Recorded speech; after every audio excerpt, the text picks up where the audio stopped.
Kaya sana ay hinihiling ko na pwede na siyang mag-stop sa kanyang business. But she does not take it lightly. And she is offended, even though it is not what I intended at first.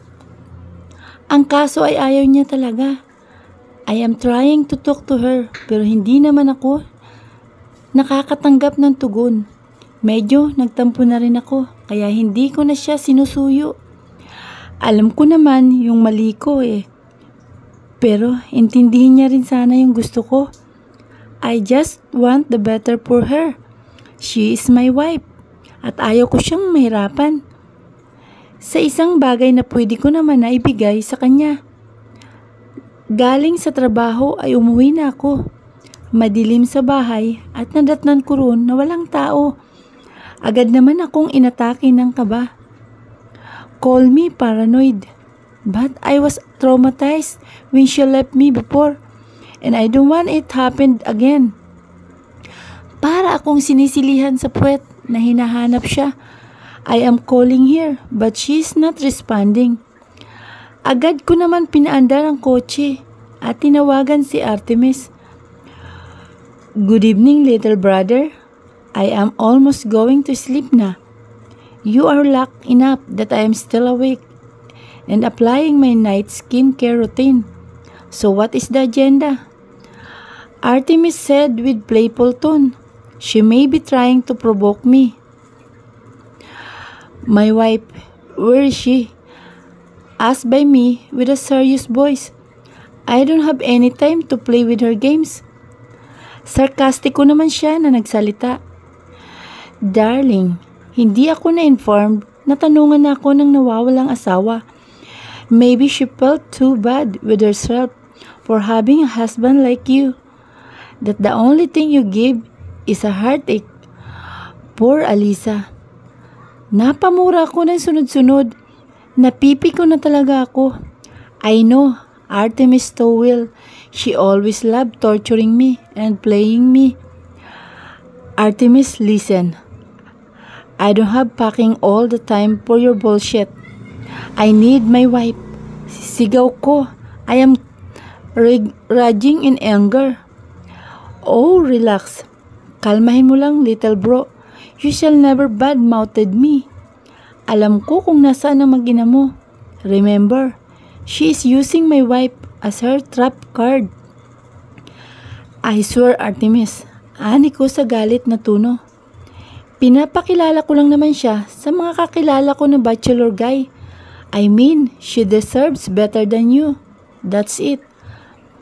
Artemis, mess with me about my wife again, and I will unleash my demon. Dinig ko na tumawa siya sa kabilang linya.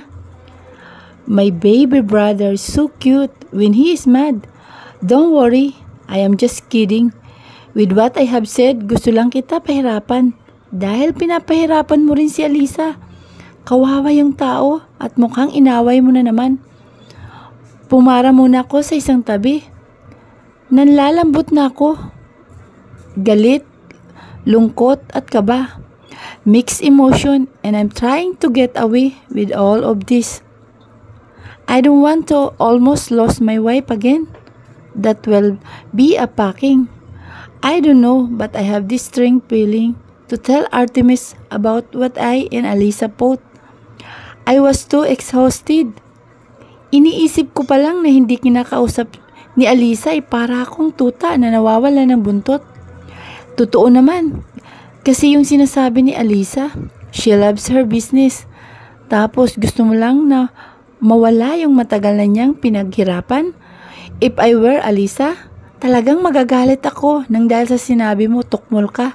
Ani Artemis, sumasakit na ang tenga ko sa lakas ng boses niya. Suminghal naman ako. I am just thinking what is best for her, sambit ko. Best din ba para sa kanya yang gusto mo? Blake, listen, you are married with a woman who is independent enough to think straight. She can say yes and no, depends on her judgment. Sana kung yung gusto mo na lang lagi ang nasusunod ay nag-asawa ka na lang ng robot. Lagi mong isipin ito. Alisa loves her passion. She knows how she can balance her business and family well. I can see it into her. She is not ordinary woman, and you should see yourself lucky to have her. Never miss up with her again. Oo nga at normal ang magkatampuhan. Pero sa laki ng pagkukulang mo sa kanya, bumabawi ka pa lang. At sa sinabi ni Artemis, ay tuluyan na akong natauhan. I did not think right. Iniisip ko lang yung gusto ko, without consulting her and considering her. Tama naman si Artemis. I just hate how she is right. Agad na akong nagmaneho pa uwi sa mansyon ni Mom at Dad. Nadatnan ko pa nga si Dad sa sala nang makarating na ako sa Manor, bandang nasa 10:00 na ng gabi. Nagmumuni-muni pa kasi ako sa kotse kanina. I just felt stupid again on what I have done. Nakarating na ako sa kwarto namin. Mahimbing natulog na ang mag-ina ko. Hinubad ko na ang damit ko at tanging boxer and sando na lang ang itinira ko. Tumabi na ako sa asawa ko. From all the exhausting time and this exhausting day, nakakapag-charge lang ako ng lakas sa yakap ng asawa ko. Hinakap ko si Alisa at isiniksik ang mukha ko sa liig nito. I snip her, scent and begins to relax. This is my home. Blake, nagising na pala ang asawa ko. Pupungas-pungas pa siya. I am sorry, mahal. Sorry at napakakitid ng isip ko.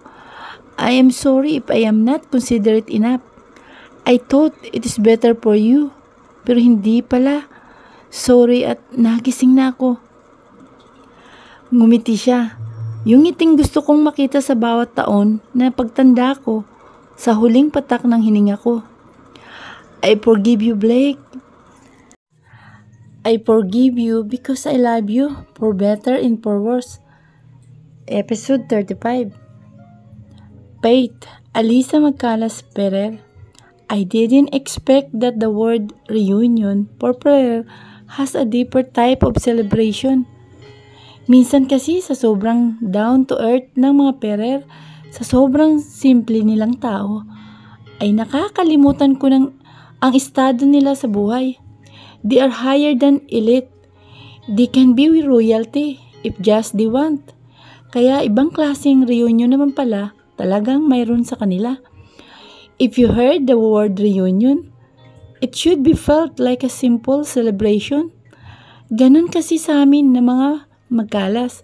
Kapag may reunion ay ginaganap sa mga nirerintahan na resort. May simpleng handaan kung saan kanya-kanyang tuka ang mga pamilya. Ang mga sponsor ay yung mga kamag-anak na nakakaangat sa buhay. Pero ang reunion ng mga Ferrer ay talaga namang nasa ibang level. The event will be held on one of the most enticing 5-star hotel sa bansa. Ginanap sa isang malawak na lugar dito sa hotel. Lahat ng tao na narito ay mga angkan ng Ferrer. Maybe nasa 100 na mahigit na mga tao.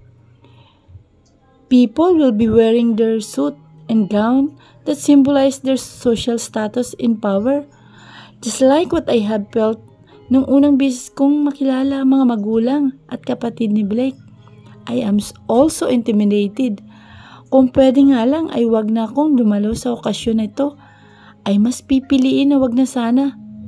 Lalo na't nalaman ko kung gaano kalaking tao ang mga dadalo sa nasabing okasyon. Idagdag pa ang katotohanan na ipapakilala kami nila bilang pinakabagong miyembro ng pamilya Ferrer. Ang kaso ay hindi na talaga mababagong gusto ng mama.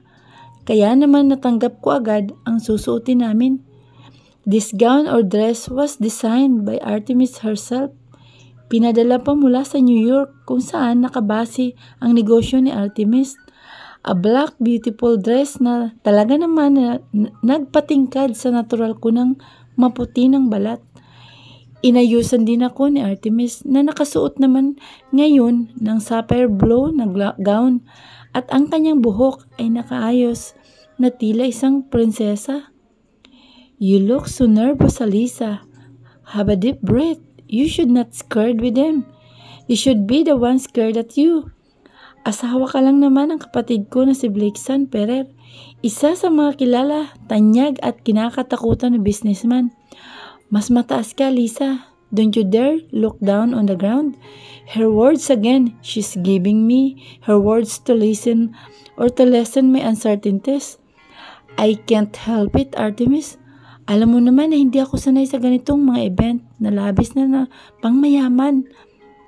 At saka isa pa ay natatakot ako sa sasabihin ng ibang mga tao.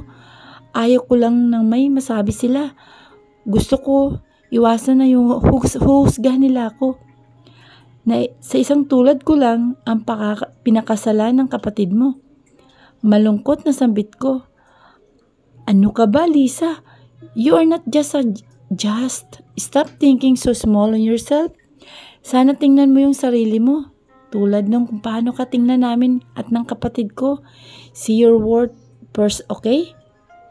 Napatango na lang ako. Maybe I should start encouraging myself. Dito na rin pala ako sa hotel inayusan ni Artemis.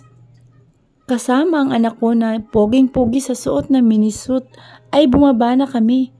We also take some selfie or picture rather para i-post sa social media account ko.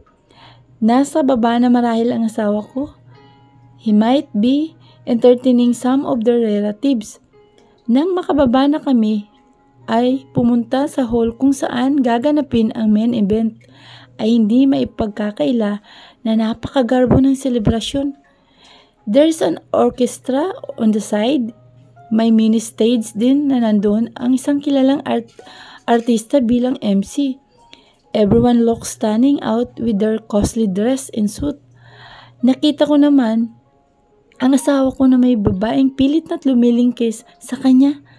Napataas naman ako ng kilay nang dahil dun. Akala ko ba'y puro magkakamag-anak ang narito? Bakit may naligaw na ahas? Dinig ko ang pagsinghal sa inis ni Artemis na nasa tabi ko. That indecent girl, ampun siya ng isa sa mga pinsan ni Dad. She's trying to get on my brother's pants ever since the world began. Now I get it. Hindi ko alam kung anong tapang ang nalaklak ko. Iniwan ko muna si Blaze sa tita niya at nilapitan ko ang asawa ko na inaahas ng kung sino mang dibdiban lang ang pinagmamalaki. Kulang na lang ay lumuwang dibdib nito sa suot niya. At halatang hindi naman original. Nagulat naman si ate girl nang sumisingit ako sa kanila. I can see my husband's smirking face as he snakes his arms on my waist. Mukhang tumaas ang kilay ng babae at saka ako tiningnan mula ulo hanggang paa. Tiningnan ko rin siya mula ulo, mukhang paa. Who is he, Blake? Galit na tanong ng babae. Ako na sanang sasagot, ngunit nagsalita ng MC. A pleasant evening to everyone. I can see that the clan of Ferrer is being world known and powerful, especially with the name of Madam Anatolia and Sir Oswald. Tinawag na ng MC si Ma'am. Hello everyone. I know that this is so sudden and might be shocking to everyone. I know that this is a bit intriguing, but tonight is the night that I want to introduce myself to everyone and to the world. My son's secret wife, Alisa Iha, Blaze Apo. Please stand with me here. Tila kumikinang ang entiblado sa mga flash ng kamera. Ang iilan ay napasingha pa. Pero tulad nga ng sinabi ni Artemis, I should not look at the ground and look at myself slowly. Ferrer na ako ngayon at hindi ako isang basta lang. I am Alisa Magcalas Ferrer. Ngayon na yung oras na dapat ay panindigan ko na ang apelyido ko. Kasamang anak ko ay pumanhik na kami sa taas. Kasamang asawa ko. I suddenly felt proud. Ito yung pangarap ko sa totoo lang. This is my dream na gusto kong maging asawa talaga si Blake. Asawa na hindi lang sa papel, na hinihiling kung na sana lang sana iwag na akong maging sikreto ni Blake na itinatago. I want to stop being his secret. And it happened. Ipinakilala kami sa entibladong ito at sa ibang mga kamag-anak ni Blake.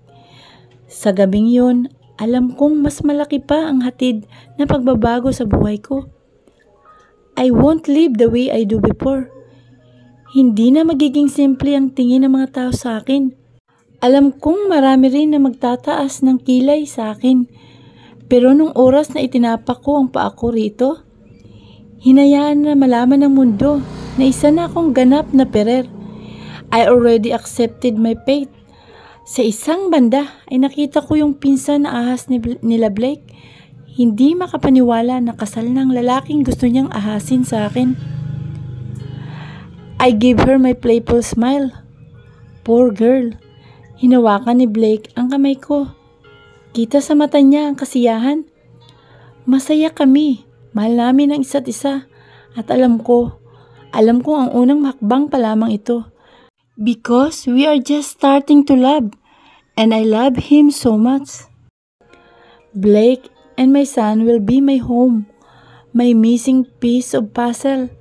My only exception and the only guy I will promise to love until my last breath. Only Blake and my son. Blaze. Natapos ang gabi na yun na nakilala ko ang ilan sa mga pinsan ni Blake. Marami naman sa kanila ay mabait. May loki na bastos ngunit hindi ko na lang pinatulan. Hindi perpekto ang mga pamilya ng Ferrer. Hindi lahat ay alam kung tanggap ako sa ang kanila. Ang mahalaga lang naman ay tanggap ko ako ng mga in-laws ko at lalo na ng asawa ko. The rest won't matter from now. Dahil gumagabi na ay naantok na ang anak ko. We decided to go home para makapagpahinga na muna. Just that event is enough to drain all of our energy. Kaya naman agad ako nakatulog. Sa pagka-uwi ko, inalis ko lang yung mga light makeup ko at nagbihis. Binihisan din ang anak ko and I'm so good to sleep. Kinabukasan ay maaga akong nagising. Ipagluluto ko sana ng agahan ang mag-ama ko, ngunit mukhang nakaluto na si Blake. Dinig na dinig ko pa ang tunog ng piniprito niya sa kusina. Agad akong bumaba at naamoy ko agad ang amoy ng piniprito niya. Nabawang mula sa sangag. Hindi ko alam kung bakit. Para akong sinuntok sa sikmura at parang may lalabas na ewan mula sa aking bibig. Dahil sa pagkaduwal ay agaran akong tumakbo patungo sa sink. Agad kong isinuka ang purong tubig na lumabas mula sa aking bibig. Alala naman akong nilapitan ng asawa ko. Tinapik ng marahan ang aking likod. He looks terribly worried for me. Bigla na lang talaga akong nairita sa amoy. Mahal, anong nangyari? Aren't you feeling well? May masakit ba sa'yo ha? Gusto mo bang dalhin na kita sa ospital? Tila paranoid na sambit ng asawa ko. Medyo nahilo pa ako ng kaunti. Hinayaan ko na makaupo muna at mahimasmasan. Ang huli kong naranasan na ganito ay noong pinagbubuntis ko si Blaze. Teka, hindi kaya? Tama, ilang araw na rin pala akong delayed. At kung ganun nga ay posible nga. But as much as I want to tell it to Blake, maganda na i-surpresa ko muna ang asawa ko. Or makasigurado na buntis nga ako. Bibili muna ako ng pregnancy test mamaya upang makasigurado. At pupuntahan ko rin ang doktor ko. Blake, ayos lang ako. Huwag ka nang mag-alala pa. At baka may kinain lang siguro ako na hindi nagustuhan ng tiyan ko. Stop worrying. Sambit ko naman sa kanya habang binibigyan siya ng ngiti. Sorry sa pagsisinungaling, but I just want to surprise you, Blake. He sighed. You know that I cannot help but to worry, mahal. At kung may nakain ka ng masama, ay ipapatawag ko yung catering kagabi. They should be liable with this. Kahit kailan talagang lalaki na to, ay hindi maawat at maarok sa gusto niya. Laging ganyan talaga yan. Blake, ayos nga lang ako. Tara na at kumain na tayo. Baka mamaya pa magising anak natin. Wala naman siyang schooling kaya hayaan na muna natin at nahihimbing pa yan. Sabi ko na lang para may iba na ng usapan. Okay, kain na muna tayo. Just sit there and I will just put some fried rice on your plate. Okay ba, mahal? Anya, napangiwi naman ako. Bawang? Ew. I mean, kumakain naman ako ng mga putahe na may bawang. Pero hindi ko alam kung bakit pakiramdam ko ngayon ay hindi ko nais kumain ng anything with garlic. Plain rice na lang sa akin, mahal. Parang ayaw ko ng fried rice ngayon. Yun ang nasabi ko na lamang. He looks weirded at me. At mas lalo siyang nawiwerduhan nang makapito na ako ng kain ng hotdog. Gusto ko talagang kumain ng hotdog. Ewan ko ba kung bakit at nagkikrave talaga ako ngayon. Hanggang sa makapasok siya sa trabaho ay nagtataka pa rin ang asawa ko. I said to brush it off and it is nothing. He might be worried by my actions, lalo na't wala naman siyang ideya sa paglilihi ko. Sabi ko nga, ang kasama ko noon sa paglilihi ko ay si Marcel at si Zach. At speaking of my boy best friend, Zach, kumusta na kaya siya? Ang tagal na naming hindi nag-uusap. Last time ay nung nasa Boracay pa kami. I am trying to call and direct messaging him pero wala akong nakukuha na respond. Madalas naman siyang online but he is ignoring me. Like I felt that he is ignoring me on purpose. Minsan iniisip ko na lang na baka may nagawa kong mali sa kanya. Just that thought makes my heart tighten in pain. Para akong naluluha. Isa pa, ito sa ayaw ko kapag nagbubuntis. Masyado akong emotional. And yes, I am positively pregnant. Nang makaalis na kasi si Blake, ay bumili ako ng 3 pregnancy test. At lahat ay may 2 pulang guhit. Kaya naman nang bumangon na mula sa pagkakatulog ang anak ko, ay kinausap ko siya. Really po? Yehe, I will have my baby brother or sister. Aalagaan ko po siya ng mabuti, like how you cared for me, Mama. I promise po. Nakakatuwa naman tong panganay ko. Hinalikan ko ito sa pisngi at pangako ko na pantay lang na ang bibigay kong pagmamahal sa kanila. Yes, but it will be a surprise for your daddy, okay? Episode 36, Alisa Magcalas Ferrer. Nandito ako ngayon sa Pampanga. Sinama ko rito ni Ma'am at pinasadyang wedding planner. Designer na kakilala niya. Adelaide Perez ang pangalan niya and she is well-known wedding planner. Ang mother-in-law ko talaga ay ayaw paawat sa kasal namin ng asawa ko. And speaking of Blake's son, Ferrer, hanggang ngayon ay wala pa siya. Kanino ko pa ito ginugulo sa message. Pansin din yun ni Mrs. Perez and ni Ma'am ang pagkawala ng mood ko. Okay ka lang iba, Iha? Tanong ni Ma'am. Doon lang nawala ang atensyon ko sa aking messenger at inalis ang pagkakakunot ng aking noo. Ayos lang po naman ako. Mini-message ko lang po si Blake kung nasa na po siya. Mahinahon na sambit ko. Nagsalita naman si Mrs. Perez. Nako, at dead hour na. Maraming sasakyan sa daan at siguradong ipit na si Mr. Ferrer sa bugso ng traffic. Mrs. Perez explained that motive of my wedding, it will be a porous motifs. Yung parang nasa toilet daw ba? And that makes me super excited at hindi ko mapigilan na hindi mapalakpak ang tenga ko sa saya. Ipinaliwanag na ang mga dapat na ilalagay sa kasal namin ng asawa ko. Patapos na kami nang bumukas ang pinto at iniluwa doon si Blake na may dalang box. Yung pinabili kong hotdog buns. Yes, ewan ko ba sobra akong naglilihi sa hotdog. Gusto ko pa naman yung mahaba at matabang hotdog. Ganun yung kinikrave ko na hotdog. Masaya ko siyang tiningnan dahil sa napakatagal niyang pagdating. Akin na yan, masungit na sad ko habang kinukuha ko yung box ng buns. Yehe, hotdog. Sorry na mahal, napaka-traffic talaga sa daan. Sambit ng asawa ko habang nagpapaawa-ipik. Inismiran ko naman siya. Nairita ko sa kanya. Sige na, masungit na sambit ko.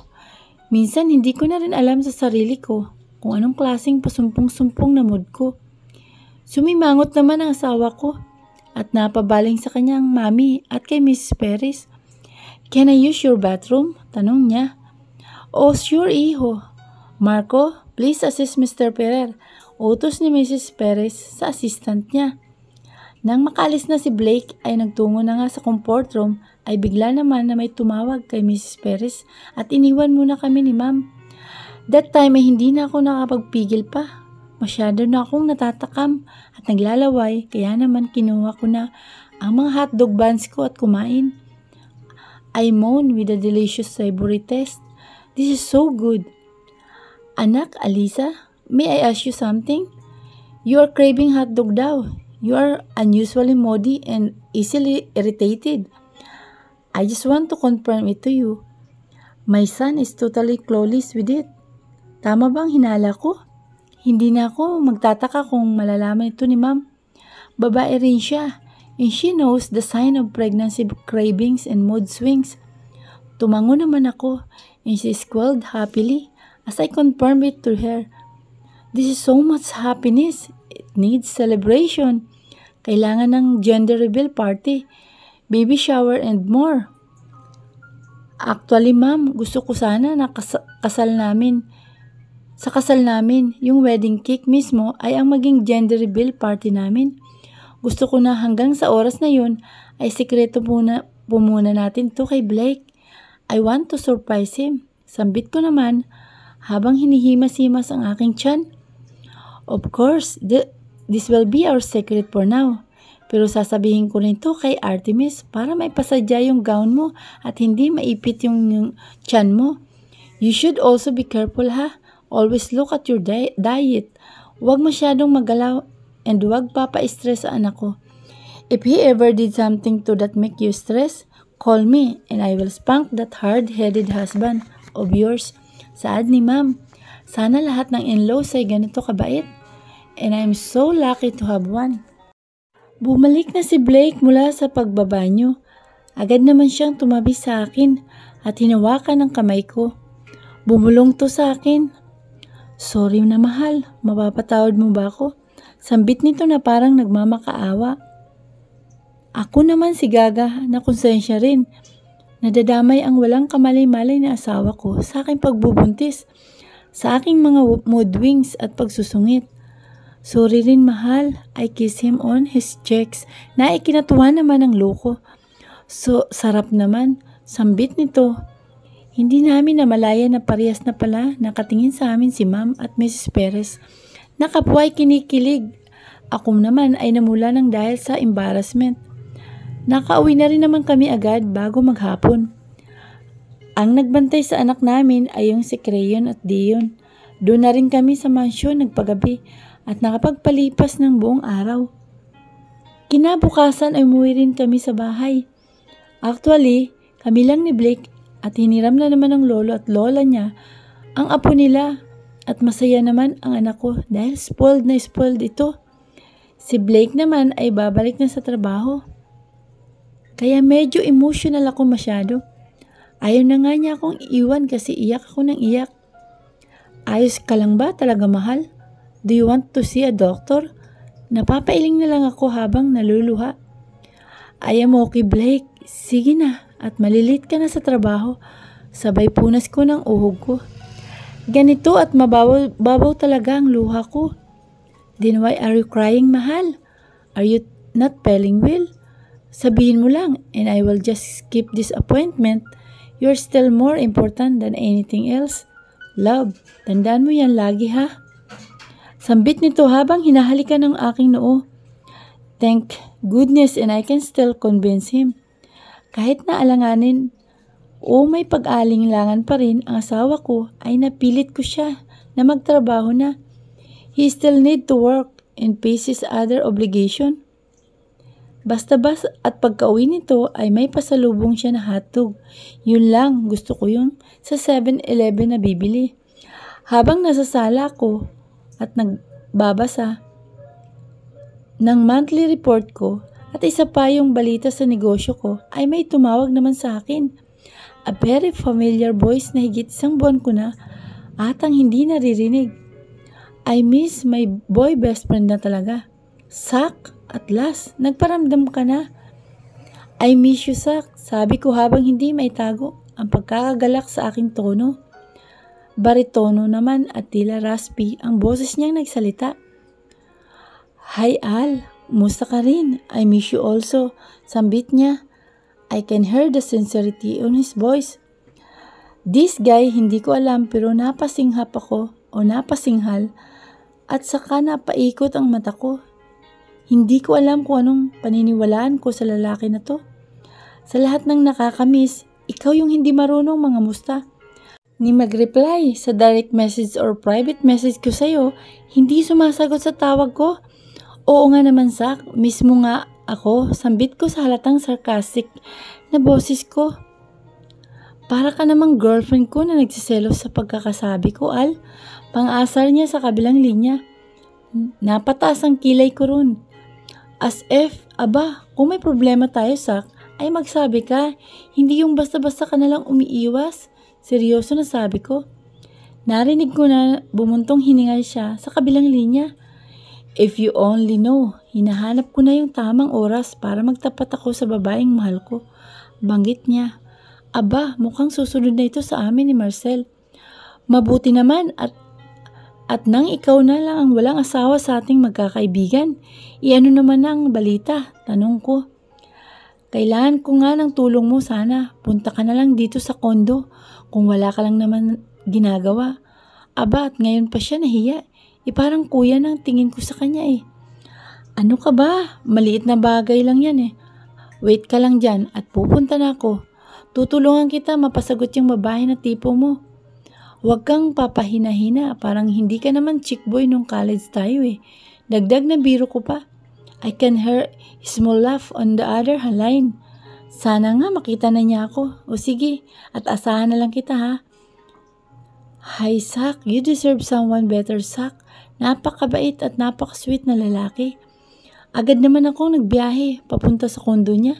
Malapit lang ito sa alma mater namin, kaya naman nung college ay naging tambayan naming tatlo ni Marcel ang kondo niya, lalo na kapag patapos ng academic year at wala nang ginagawa.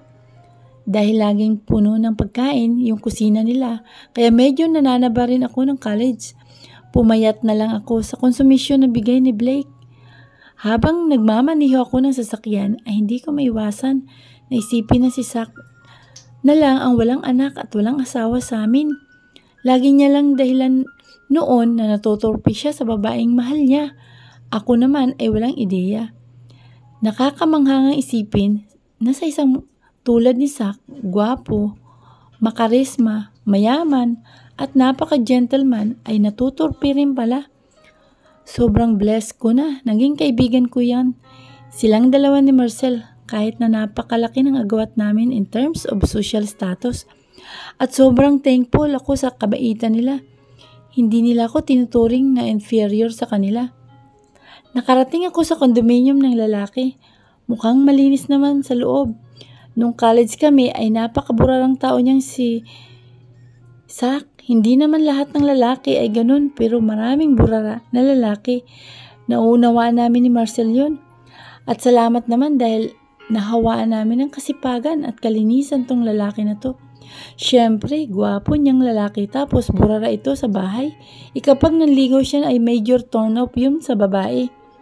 Mukhang gwapong-gwapo ito kaibigan ko sa suot na polo at pantalon. Parang akit pa ng ligaw tong lalaki na to. Hey, saan ang punta mo? Natatawang sabi ko sa kanya. Nakatakin pang lolo nyo. He embarrassingly scratched his head with a small smile ahead. Bawal na bang mag-ayos? At saka lagi naman akong pogi, Alisa. Alam mo naman yun, di ba Al? Aba, at ang lakas na naman ng daluyong na dala ng bagyong Sak. Nananalasa na naman po. Ewan ko sa'yo, ano ba yung ipapatulong mo?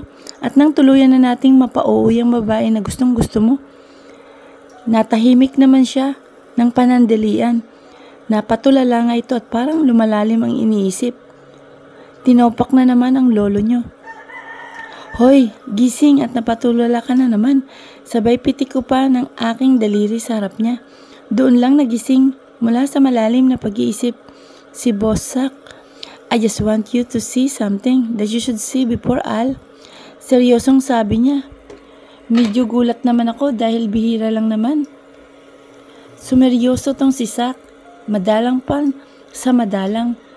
Siya, sige. Saan ba yan? Pinasunod niya ako sa kanya.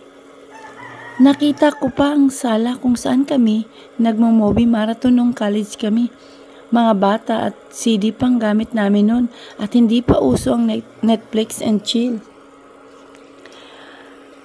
Hi, bring back memories. Napaka-memorable para sa akin ang college ko. Yun yung mga panahon na nasabi kong pinaka-peak ng kasiyahan ko bilang isang dalaga. Mas masaya pa kaysa sa high school life ko sa totoo lang. Nahinto kami sa harapan ng isang pinto. Nagtaka naman ako sapagkat mula college kami ay hindi kami pinapapasok ni Zach dito sa pulang pintong kwarto na to. I want you to know my feelings, Alisa. Anya at saka binuksan ang pinto. Madilim sa loob hanggang sa buksan ni Zach ang pulang ilaw. Tila kinabahan ako at nagulat ng sabay. Naghahalo ang kaba, takot ko. Puno ang pader ng silid ng mga larawan ko. Mga picture ko sa bawat araw ng buhay ko. Para itong timeline. Pero ang mas nakakabahala ay parang kuha ito lahat ng isang stalker. Napatingin ako kay Zach na hindi makapaniwala. Anong ibig sabihin ito? Gusto kong itanong sa kanya. Ngunit natatakot ako kung anong kahantungan ng tanong ko. Kung ano ang mamumutawi na sagot sa kanyang labi. Labis akong natatakot at nasisindak. Matagal na kitang mahal, Alisa. College pa lang tayo ay gusto na kita, pero natuturpi ako. Hanggang sa naagaw ka na nga ng iba. Sigaw niya na ikinagulat ko. Para na siyang nababaliw. Nanilisik ang mga mata. Hindi na ito yung Zach na nakilala ko. Ibang Zach ito. Lagi ka na lang niyang sinasaktan, Alisa. Tingnan mo naman ako. Pansinin mo naman yung nararamdaman ko. Sasaktan at patuloy ka pa rin na lulukuhin ng lalaki na yun. Huwag ka nang maging bulag. Alisa, akin ka dapat eh. Iyak tawa niyang sigaw. Nababaliw na siya. Akmang hawakan ko siya nang hampasin niya palayo ang kamay ko. Zach, kaibigan kita. Mahinahon na saad ko. I don't want to be just friend. Gusto kita, Alisa. Mahal na mahal kita. Pero hindi mo lang alam. Una kang naging akin eh. Alisa, please, ako na lang. Pagsusuma mo nito. Napapailing ako. Zach, kakalimutan kong nangyaring ito. Alang-alang sa pagkakaibigan natin. Akmang lalabas na ako nang magsalita siya. Sa oras na umalis ka dito, Alisa. Pagsisisihan mo na hindi ako ang pinili mo. Napapailing akong umalis sa lugar na yun. Zach, kaibigan kita. Episode 37. Sicarius Rutherford. Napapakuyom na lang ako ng kamao. I am eating by his anger, by this envy, by this jealous that I can't accept that he chose me more than that fucking guy. Ako yung laging nasa tabi niya. Ako yung tao na sinasandalan niya sa tuwing pinaghihinaan na siya ng loob at sinasaktan siya ng asawa niya. Ako dapat yun. Sa akin siya dapat ikinasal. Kami naman dapat ang bubuo ng pamilya. Pero fuck, naunahan ako ni Blake, yung gagong hayop na yun. Inalagaan ko si Alisa, hinintay ko siya na maging handa para sa akin. Pero sa isang iglap, ay nawala yung babaeng mahal ko nang dahil lang sa nakuha na siya ng lalaking hindi naman tunay na nagmamahal sa kanya. Letting him go that time is the hardest and the darkest part of my life. Umasa na lang ako na makikipaghiwalay na lang si Alisa. That Blake is a jerk and I know someday ay susuko na rin ang babaeng mahal ko. Alisa is so precious and she meant to be for me. Hindi ko matanggap na makukuha lang siya ng kung sinong lalaki. Ang babaeng ilang taon kong iniingatan. Minsan sinisisi ko rin ang sarili ko dahil sa pagkatorpe. I want to get mad because I am too late when I started to realize that I can't live without her being mine. Ilang taon kong ginawa ang silid na ito. Puno ng litrato na kuha kay Alisa. Call me psychopath, call me crazy or lunatic, and the fucking hell I care. I won't care. Nagmahal lang ako. any fucking heart that at the end of the day ay siya pa rin ang pipiliin na Alisa. Paano naman ako? Ako na laging nandyan para sa kanya. Hindi ako uwing talunan. I swear that I won't let him have what is mine. Akin lang si Alisa. Ngayon ay nasa bar ako. Pilit na nilulunod ang sarili ko sa alak. I just want to be drinking and forget for a moment the pain and rejection. After all, siya pa rin ang pipiliin ni Al. Just the thought makes me ferocious. I will never accept this defeat. Gagawa ko ng paraan para lang mapasa akin si Alisa. Kahit na ang katumbas nito ay ang paggamit ko ng dahas, then I will be obligated to do it. Hindi sasaya si Alisa kung hindi rin naman siya akin o sa akin mapupunta siya. Hindi mapupunta siya wala lahat ng pagod at paghihintay ko. I gamble so much effort for her. I will not waste my time just to watch her being taken by others. Naramdaman ko naman na may tumabi sa akin. She looks beautiful on her white party dress. He looks first on her makeup. We are facing the same problem, ha? Dines, the ex-lover of Blake. Tinapon na parang basura lang na tulad ko. I know that she is also furious with that fact. We are inflicted by pain. Ang kaibahan nga lang ay minahal siya. Ako naman, hanggang kaibigan lang daw ang turing ni Alisa sa akin. At sa tingin niya, niyo pa ba ipapayag ako? Magkakamatay na, ngunit akin si Alisa. I know that you love her, right? Tanong niya sa akin. Ang mata niya ay galit na nakatitig sa kanyang white glass. Paano mo nalaman? Seryosong tanong ko. I am Denise. I can get whatever I want. You want his wife? I want my ex. I have a plan, but I need your all ears. I can see her mischievous smile. She is plotting a plan, and I know that it can change our fate. I will listen. I am all ears. Alisa Magcalas Ferrer. Hindi basta-basta ang naging preparasyon ng kasal ko. Umabot ito ng 5 buwan. 5 buwan ginugol para mabuong lahat. Ganun kagarbo ang magiging kasal ko. Pangarap ko ang simpleng kasal. Hindi naman ako materialistiko na tao. Pangarap ko lang na makasal sa simbahan at makasal sa taong mahal ko talaga. Yung sabay kaming mangangako sa harap ng may likha. Yun lang at hindi na ako naghangad ng mas higit pa. Ngunit biyaya na siguro na maituturing ang ikalawang pagkakataon ng relasyon namin. Akala ko talaga ay hopeless case na. Yang akala ko ay ayos ng lahat. At kailangan ko na lang sumuko at ipagpatuloy. Pero totoong bilog ang mundo. At tila bumalik ang swerte ko. Parang magic na naging okay na yung relasyon namin. Hindi ko inaasahan tong lahat. Dahil pasuko na dapat ako sa laban eh. Namanhikan muli ang mga Ferrer sa amin. Masaya si mama at lolo sa kinapupuntahan ng relasyon at buhay ko. Parang unti-unti nang nawawala ang tinik sa buhay ko. Parang hindi makatotohanan na bukas ay ikakasal na ako. Yung hindi dahil sa may pananagutan si Blake sa akin, ngunit dahil sa katotohanan na mahal na namin ang isa't isa. Hindi na ito sa pilitan, ito ay kusa na namin nararamdaman. Bukas na ang kasal namin at kabado ako. Ewan ko ba kung bakit ako kinakabahan? Nasa isa sa mga hotel na ako ngayon. Hindi nga kami pinapayagan na magkita ni Blake at malas sa kasal daw. Kaya kahit na miss na namin ang isa't isa, ay mas pinili ko na tiisin muna si Blake. Gabi na at hindi ako makatulog sa labis na excitement. Para akong dalaga na ikakasal sa unang pagkakataon. Sa tuwing ipipikit ko ang mga mata ko, ay naisip ko na ikakasal na ako bukas. Hindi na ako makatulog nun. About naman sa pagbubuntis ko, ay healthy ang anak ko. At oo, babae ang magiging anak namin ni Blake. Excited na ako dahil bukas na rin malalaman ni Blake na magkakaanak na kami ulit. Alam ko na magiging prinsesa naman turing ni Blake sa magiging anak namin na babae.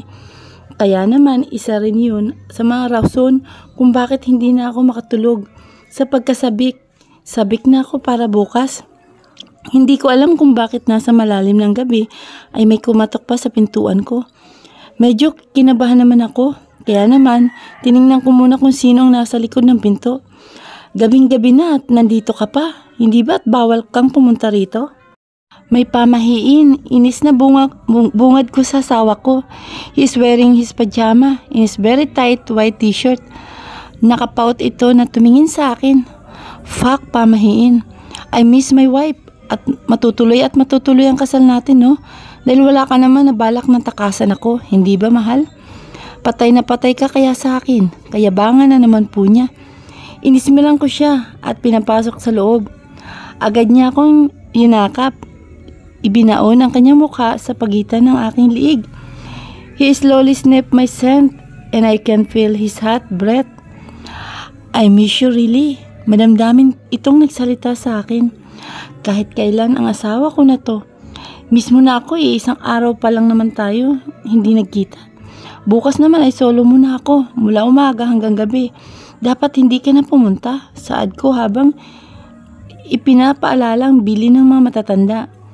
Wala namang masama kung susundin namin yon. But I miss you. Sambit niya na parang bata.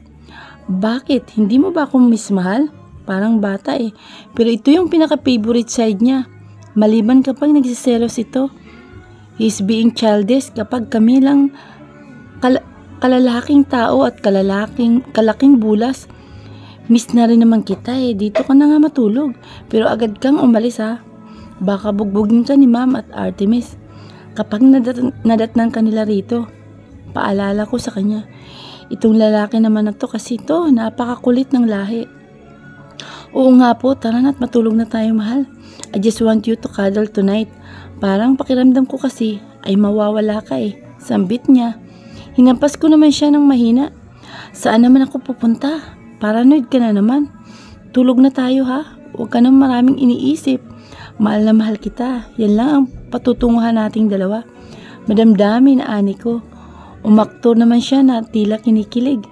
Akmang hinahalikan niya ako nang pigilan ko siya. Oops, bawal. Sahanin mo na yan. Bawal mo nang utang muna. Natatawa na paalala ko sa kanya. Sumimangot naman ito. Humanda ka sa akin bukas. Che. Nakatulog kami na magkayakap. Ganito ang salitang kontento at pangarap. Kahit ganito lang hanggang sa pagtanda. Nagising ako kinabukasan at wala na si Blake sa tabi ko. May sulat na nakalagay sa tabi ng lampshade. Nagpaalam na raw ito at baka maabutan siya ng kanyang Amazona na ate at nanay. Natawa na naman ako. May pa-breakfast in bed pa ako. Nandito ang mga personal kong taga-ayos na makeup at buhok. All set na. Lahat. Ako na lang kulang sa simbahan.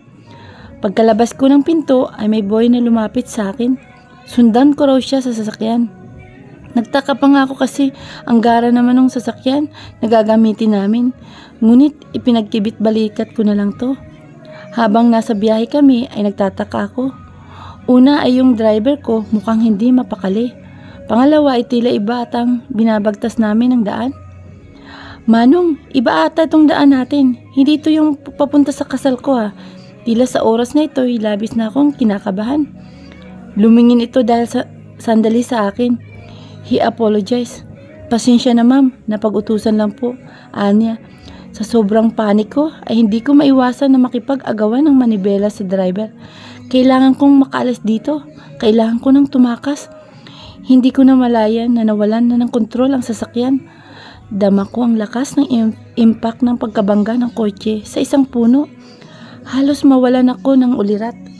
Ngunit una kong hinawakan ng aking tiyan at hinakap ko ng aking kamay. Pasensya na anak, patawad. Blaze, patawarin mo ako. Blake. Episode 38. Alisa magkalas. Umaga na naman, dinig ko sa labas ang mga mahinang hampas ng alon. Tila hinahalina ko nito na lumapit sa pampang at tingnan ang papasikat na araw mula sa karagatan. Tulad ng dagat ay tila ganon din ako.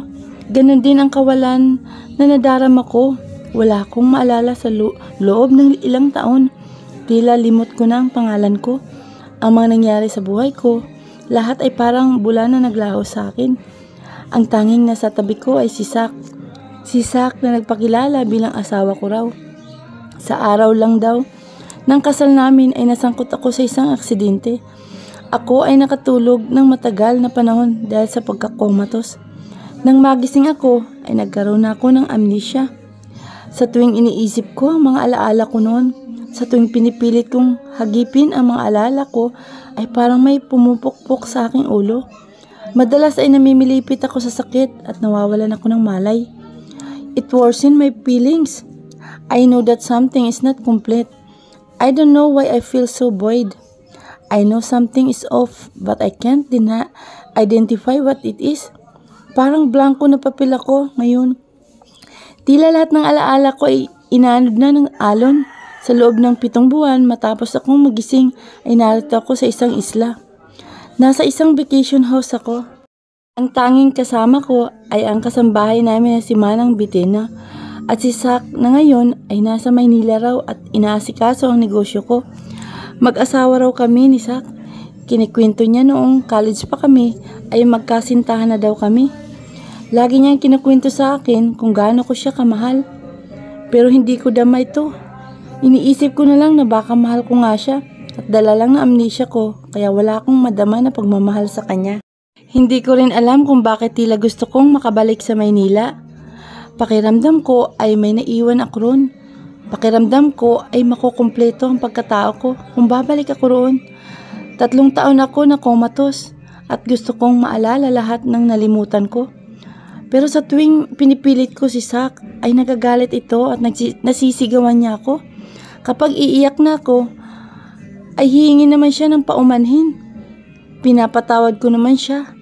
Minsan ay nihiling niya na magsiping kami, ngunit hindi ko alam kung bakit inaatake ako ng panic attack sa tuwing sinusubukan niya. Ngayon, ang buhay ko ay tila isang ilusyon. Hindi ko alam kung ano yung mga alaala ko noon. Ang alam ko lang ay base sa kwento ni Zach. Maliban doon ay wala na. Gusto kong iuntog sa puno ng niyog ang ulo ko. Baka sakaling makaalala akong muli. Dahil ang hirap ng mabuhay na tila minumulto ako ng mga nakaraan kung hindi ko na matandaan. I am so void and lifeless. I don't know, but sometimes, some night, I dream about a man. Hindi yun si Zach, pero pagkagising ko, ay nawawala na lang siya. Hindi ko na siya matandaan. Gusto kong magtanong kay Zach, ngunit alam ko na magagalit lang yun. Ma'am Alisa, haro, Diyos ko. Akala ko naman po ay kung saan na kayo nagpunta. Pinakaban nyo naman ako, ma'am. Alam nyo naman na kabilin-bilinan ni sir na huwag kang masyadong maglalayo sa bahay, ma'am. Hingal na saad ni Manang Bitina. Humingi naman ako ng pasensya sa may edad naming kasambahay. Pasensya na, Manang, para naman na hindi na kayo nasanay sa akin. Sa tuwing umaga ay narito lang ako sa dalampasigan. Tinititigan ang pagsikat ng araw. Totoo yun. Kamot ulo naman ang matanda na namin na kasambahay. Sa bagay, ma'am, o siya, halika na at nakahanda na ang ating almusal. Mamayang tanghalian uuwi si Sir Zach. Naalala ko na linggo ngayon. Panigurado na wala itong trabaho ngayon at uuwi siya. Excited naman ako dahil ipagluluto ko siya ng paborito niyang adobo na maraming sili. Pagod yun at gutom marahil matapos ang mahaba niyang biyahe. Bumalik na ako sa bahay namin. Dito sa isla, maganda ang konkreto na bahay. Kumpleto sa lahat ng kagamitan at tila modernist ang disenyo.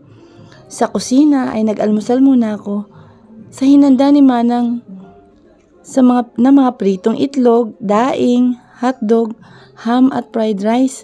Nang mabusog na kami ay tinulungan ko si Manang sa gawaing bahay. Noong una ay ayaw ni Manang, napapagalitan kasi siya ni Zach. Masyado naman kasi itong ini-spoiled ng lalaki na to kahit hindi naman kailangan. Kaya nga usapan na lang namin ni Manang ay tutulungan ko siya. Iba pang mga trabaho. Tuwing wala si Zach at saka masyadong matanda rin si Manang, may mga trabaho na siyang hindi na kayang gawin. Kaya sa paglalaba at iba pang mabibigat na gawain ay ako na rin ang sumasalo minsan. Isa pa, kung wala akong gagawin ay baka mabaliw na ako sa sobrang bored dito. 10:00 sakto ay kinuha ko na ang dapat kuhanin. Si Manang na ang bahala sa labas at nagdidilig ng mga orchids ko. Isa sa mga pinagkakabalan ko since inip na ako rito sa isla at ako na ang bahala sa mga lulutuin ko. Natapos ko na itong panghimagas namin. Maya-maya ay graham cake naman ang gagawin ko. Mahilig kasi ron si Sak. At saka iwan ko ba kung bakit. Madali lang akong matuto na magluto. Nanonood lang ako sa YouTube. Pero naka-disable sa bigay na laptop at cellphone ni Sak sa akin ang ibang social media. Sa tuwing sinisearch ko ang pangalan ko, Alisa Rutherford, ay wala namang lumalabas na impormasyon. Inahanda ko na ang manok, toyo, suka, paminta, dahon ng laurel, iba pang sangkap upang makapagluto na ako ng adobo. Tiyak na ikakatuwa ito ni Sak. Nang makita ko ng kumukulo ang sabaw, ay hininaan ko ng init ng apoy. Patutuyuin ko na lang ng bahagya at hayaan na mangibabaw yung anghang ng sili nang nilagay ko. Amoy na amoy sa buong kusina ang aroma ng aking niluluto. Ang bango naman ang luto nyo, ma'am. Tiyak na matutuwa si Sir. Kuhang-kuha mo ang kiliti ng timpla sa paborito ngayong ulam niya. Sambit ni Manang. Habang hinihintay ko na maluto ng adobo, ay narinig ko ang pagtunog ng pinto ng wind chime. Alisa, I am home. Nasaan ka? Sambit niya. Mukhang narito na si Sak. Sa kusina, sigaw ko. Pabalik habang nakangiti ako. Hay, mabuti at nandito na siya. Kapag nandito ito ay hindi ako naiinip. Bawal din kasi ako pumunta sa mga taga-baryo sa kabilang panig ng isla kapag wala si Sak. Imagine, may boring life. Nilapitan naman ako ng lalaki. Hinalikan ako sa labi, ngunit hindi ito nagtagal. Dagli din nag-iwas ako. Hindi ko alam ngunit hindi ko gusto ang pakiramdam ng hinahalikan niya ako. Ngumiti lang ng tipid ang lalaki at sa kanan niya pinansin ang ginagawa ko. Ang bango naman ang niluluto ng asawa ko. Sambit niya habang binubuksan ang nasa kawali na niluluto ko. Adobo, my favorite. Kumuha ako ng platito at kutsara. Nilagyan ko ito ng isang peraso ng karne at sabay nang ipatikim kay Sak ang niluluto ko. Aw, mainit! Umaray na sabi niya. Ayan, subo agad. Tinawanan ko naman siya at nagpaut naman ang loko. Nagsaktan na nga ako, tinatawanan mo pa. Ha ha ha, sorry na. Hipan mo muna kasi, sambit ko sa pagitan ng aking pagtawa. Ngayon ay hinipan niya muna bago tinikman ang luto ko. Exaggerated tong umungol, kuno sa sarap. May patirik-tirik pa ng mata na ikinatawa ko. Wala talagang boring moment na kasama ko ito si Sak. Napakakulokoy kahit na napakapogi. Pasado, kain na tayo at gutom na ako, sambit niya.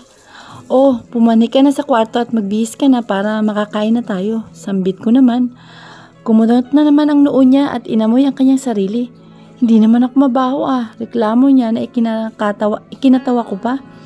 Kahit na pawis ka na, magbihis ka na at masamang magpatuyo ng likod. Saway ko sa kanya. Ang kulit parang bata.